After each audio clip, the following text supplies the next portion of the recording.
Started small, you built it up.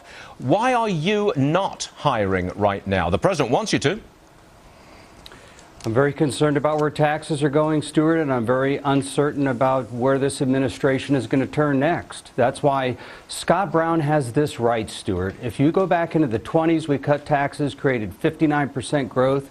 In the 60s, President Kennedy cut taxes. We had a 42% increase in growth, 62% increase in revenues to the Treasury. Mr. Reagan cut.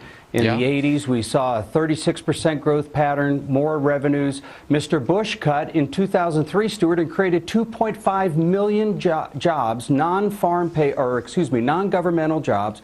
Tax cuts work, Stuart. But President Obama shows no sign whatever of shifting from his chosen course and cutting taxes. In fact, he specifically said he's going to raise taxes. You really have no hope of a tax cut at this point, do you?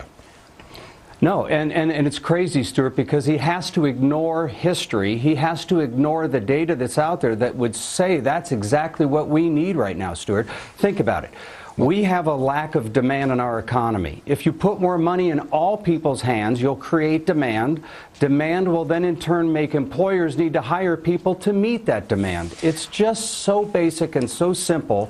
Well, and that's why businessmen like me, I was telling your producer, I could hire 75 more people tomorrow, but I'm so concerned about the next move this administration is going to make. I can't do it, Stuart. It doesn't make business sense. What we're constantly told by a lot of people is that it was the Bush tax cuts early in that decade that led to the fiasco in the fall of 2008 that led to the big deficits. They don't agree with your reading of history.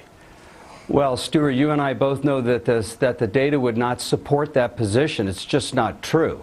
Look, we had a lot of things that created the problem in 2008. Very lax lending standards. I mean, we could go right through the gamut. The bottom line is that was yesterday. Where do we go now? Well, look, we have empirical data. You're not going to get a tax cut. So I'm going to ask you, what are you going to do with your business? Are you just flat out not going to hire?